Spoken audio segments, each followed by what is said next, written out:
Hi friends, welcome to Art Class 2. I'm Pat Nepley, I'm your master artist, and we're going to be working on a project during 4 successive lessons on this DVD. It's really important that you watch these lessons in sequence to follow along with me as we complete our project. I'm really excited that you're joining me for the project that we're going to be doing for this DVD, a window pane in the style of Tiffany. So let's review what you're going to need just for this lesson 1 of this project. You're going to need a piece of Bristol board or poster board about 11 by 14, a good pencil with a nice sharp point, a good eraser, it could be a white eraser or a kneaded eraser, and you'll need to have handy black magic markers and some colored markers. We're going to focus on the paper and the pencil. And our subject matter for today is going to be flowers, and you're going to need just any artificial flowers that you can get. I have a couple different ones here because we're going to talk about different types of flowers, but whatever you can get will work just fine for this lesson. They don't have to look or be like mine. Louis Comfort Tiffany. Have you ever heard that name before? Tiffany is actually a really famous name in the United States. He is the son of Charles Louis Tiffany, and his father was the owner of the most prestigious silver and jewelry company of that time in the 1800s. Now there are hundreds of Tiffany stores all over the world, and when you hear that name Tiffany, it means luxury, extravagance. Well, Louis Comfort Tiffany, the son, grew up in a very wealthy home, and he was used to being surrounded by beautiful things and really good design. And one of the benefits of growing up in that lifestyle was he got to travel to a lot of great places. And so as a young man, he traveled all over Europe and Northern Africa. And while he was on his travels, 2 things made such a significant impact on him. One was when he was in London, he went to the Victoria and Albert Museum to see beautiful glass that came from ancient Roman Empire and Syria. And the beauty of that colored glass really impacted him. The other thing that he saw on his travels were the old churches and their amazing stained glass windows. He loved how the light would come through the colored glass and the beauty it would add to the old drab stone buildings. Another thing that happened to Tiffany when he returned from all of his travels was he met up with an artist, an American artist named George Inness. He and George Inness got to be good friends, and Inness had such a strong love of nature that spilled over into Tiffany.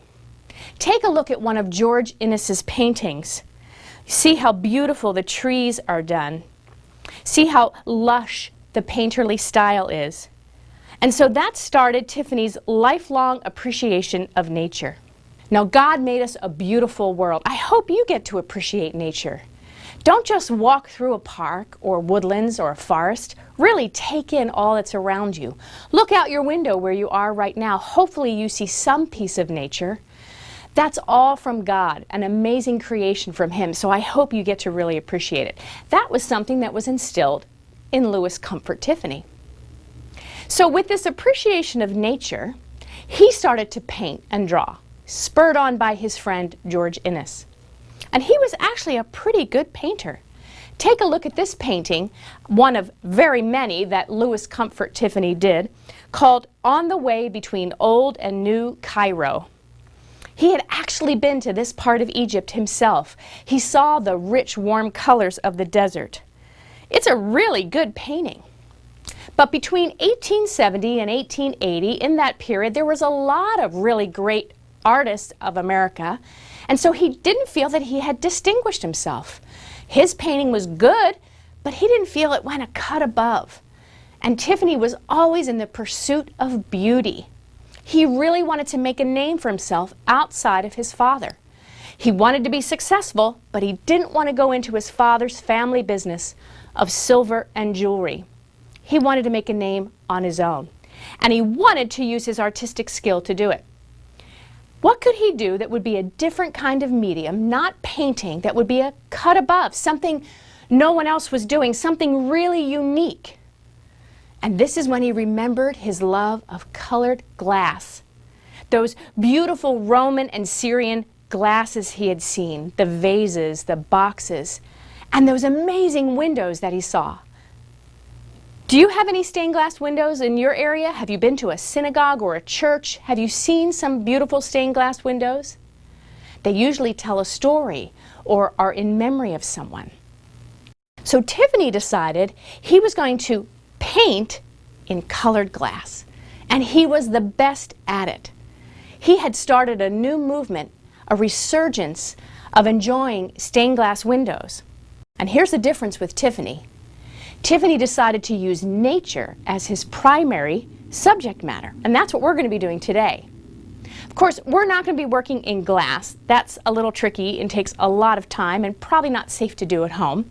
So we're going to be using magic markers, but we're going to be using some of the same techniques and principles that Tiffany used when he planned his designs for his stained glass windows. And we'll be using flowers as our subject matter. Now, one of the first windows that Tiffany ever made was for a church in Boston, and it's called Nicodemus Came to Him by Night. Do you remember the story of Nicodemus in the Bible? Nicodemus was a Pharisee. Pharisees were very learned men, but they didn't like Jesus. They didn't like what he was doing. Jesus didn't follow all the rules like they did. They were very into rules. But Nicodemus was intrigued. But he went to Jesus at night because he didn't want the other Pharisees to know that he was going to go ask this Jesus any questions. Look at Tiffany's window of this story. It's right at that point where Nicodemus asks, "What must I do to attain the kingdom of heaven?" And Jesus is saying, "You must be born again." That's in John 3. Let me read you that passage in Scripture. John 3:5 says, Jesus answered, "Very truly I tell you, no one can enter the kingdom of heaven unless they are born of water and the Spirit." This is right when Jesus is reaching his arm onto Nicodemus' shoulder to tell him the truth, to look into his eyes and let him know what it means to be born again. See how the light is right on Jesus' face. Tiffany did that on purpose so your eyes would be drawn right to the central part of the story, Jesus. That window is so beautiful. Louis Comfort Tiffany didn't want people to just admire his windows. He wanted them to have an emotional response to the windows. He loved the windows of those old churches he saw in Europe, but he wanted his to be different, where people would want to stand in front of them and take them in for a long time. So he knew he had to be bolder, different, and really make magnificent stained glass windows. And he did. He was an amazing craftsman. And he started Tiffany Studios and employed lots of people to work as craftsmen because stained glass windows took a lot of time and a lot of skill.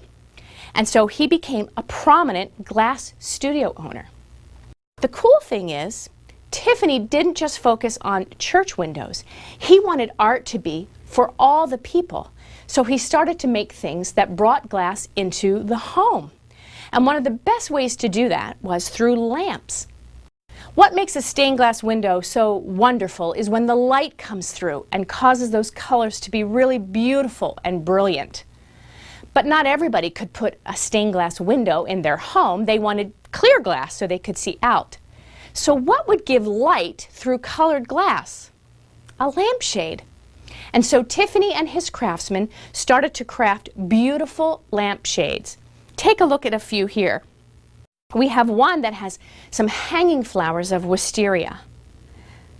And this next one uses the flower of a cyclamen. It's a pale pink flower with 4 petals on a single floppy stem. Just the arrangement of these cyclamen flowers is so lovely. Flowers were often a source of inspiration. That's what we're going to be using for our project.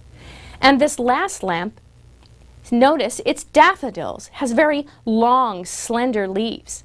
Tiffany was not worried about accurately recreating an actual daffodil. He wanted to just create a beautiful design as all the parts worked together. Now that's just a small sample of all the lamps that Tiffany created. Tiffany lamps are very well known. and they're very expensive now. It's hard to get a hold of an original Tiffany. And they're so expensive because they're so precious, rare, and gorgeous. Now, where do we get started if we're going to make a window in the style of Tiffany? Well, you always start by observing, my friends. Even though we want to get to our pencil and start drawing, we can't start drawing until we take a look at what our subject matter is. Now let's take a look at this artificial flower. This one has about 6 or 8 petals on this flower with a circular button in the middle. And the leaves are kind of a unique shape, lots of different kind of fingers protruding on the leaf, and the stems are fairly thin and not a lot of leaves. Now look at this flower stem, very, very different. These leaves are long, slender leaves that come to a point. And the flowers are actually small bunches of petals that are at the top of each stem. Now, the flower that you have could look like one of these or could be totally different. The important thing to remember, friends, is to carefully observe before you start to draw. And that will help you make some decisions. So I think I'm going to start with this one. So what I'd like you to do is take your piece of board and have it go long ways in front of you. And make sure you have the flower you're using as your source handy. We're going to start with the stems. The reason we're going to start with the stems is that kind of defines the space that we're going to be using in our composition. And we don't want to ever draw anything straight up and down. That's kind of boring. Now it's hard to see these stems because the leaves are so long and grow along the stem so much. So I think what I'll do is I'll start with just a simple line at a diagonal. So you do the same thing, not at the tippy top, but about here. Now I have to draw a little darker because of the camera, but you keep your lines light. Do you remember from Art Class 1 when we talked about how you can keep your lines light? You pull your fingers back away from the tip. Draw a single line, but we know a stem is not a wire, it's more like a straw. So right next to it, draw another line that's parallel to it. Now a single stem is kind of boring. We want to create a more exciting composition. So let's put a few other stems. They don't all have to come from the same point. I'm looking at this flower and I see some stems come out higher along a main stem. So I'm going to come out from this stem here and I'm going to go in the opposite direction. 2 lines, remember it's a straw, not a wire. And I think I want another stem. This seems kind of empty here, but I'm going to make it be a different stem. So in other words, it's just going to be a stem that crosses behind this one. So you make 2 or 3 lines that represent the stems of your flower. Okay, what's next will be the leaves. Now I notice that these leaves are fairly long and they're thin and they come to a point and they have a vein that runs down the center. Now these leaves, there's an awful lot of them that kind of crowd on there. I don't want to put quite as many, but I do want the leaves to kind of fill the space in order to achieve balance. And that's something that was important to Louis Comfort Tiffany. Notice when he did his daffodil lamp, he wanted to arrange the leaves so it made a really interesting design. So let's do the same thing. A nice long leaf with a point, and there's a vein down the center. And I'll do another one coming out here to kind of go in this space. Now you should be drawing as well your leaves, whatever style your leaves are. But I'm not going to have my leaves go too close to the ends of the stem because that is where my blooms are, the flowers. I'm going to keep the leaves further down along the stem. Now you're saying, Miss Pat, my leaves aren't that shape. What do I do? Well, I will show you on my scrap paper what you can do for your other leaves. So once I have a few leaves in there. I'm happy with that. I think I need a leaf here. Happy with that composition. Seems kind of empty here, doesn't it? We're going to have blossoms there, but let's put a leaf here. There we go. Now what about this other leaf shape? It's nothing like the long slender leaves I had. So over here on my scrap, I'm going to start with the veins. And I see it's kind of like fingers coming out, so I'll just make little vein lines where I know the little finger projections of the leaf come out. And once I have that, then I can make my leaf shape by going around it, like so. So if you have a unique leaf shape, and every flower is different, that's how I'd recommend you start. Now don't fill up your composition with a lot of leaves. You can always go back and add them in after our flowers are in. But we do want to have some of the little details, such as the vein that runs in the center of the leaf, if you can see it in yours.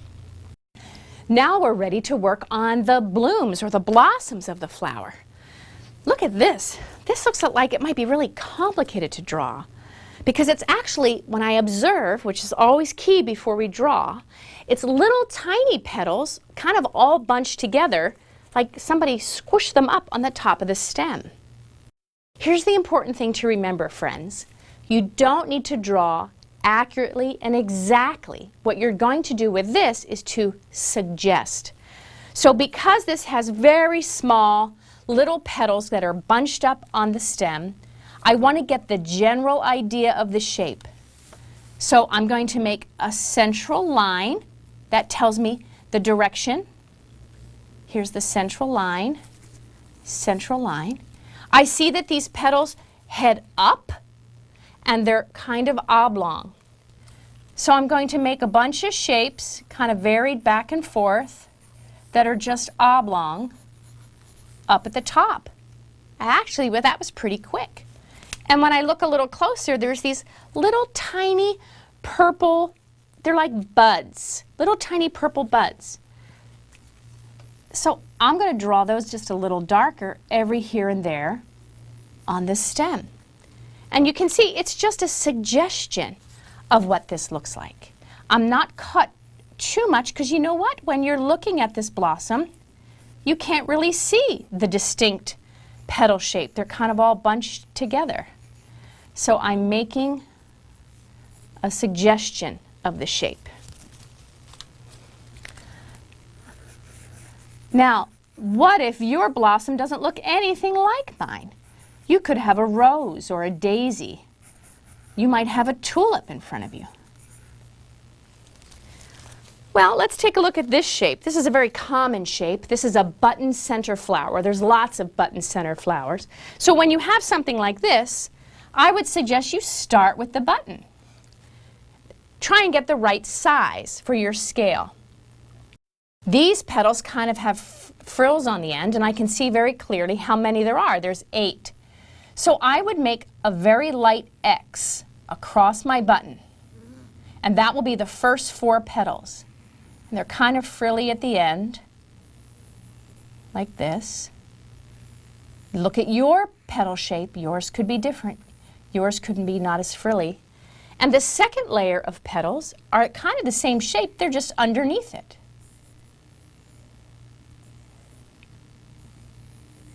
Like so. Careful observation, friends, is the key. Spend a little more time observing before you actually go to draw. But the cool thing is, if your pencil's sharp and your hands are back, your lines can be light. And if you don't like the shape, you take your next favorite tool, the eraser. And you can always lighten up your lines and try your shape again. If you see on this sample here, I did one flower as if it's open in the button shape, but I showed this one from the side and this one at a 3/4 angle. So you, my friends, you don't have to have all of your flowers facing in the same direction or looking the same. Spend some time observing, move your flowers around, Look at it from all kinds of angles and do what looks good to you. You're the artist. Okay, so once I have my flowers in place and I can see my stems and my leaves, I have to make a decision. Do I like this composition? Is it balanced? Think of what Tiffany was doing. He used lots of small pieces of glass to make his composition, and he often filled the space with as many interesting details as he could, like those lamps. So if I look at this and it doesn't feel like enough, I can add elements. Even if they don't look that way on my real stem, as the artist, I can make those decisions. Seems kind of empty over here as well.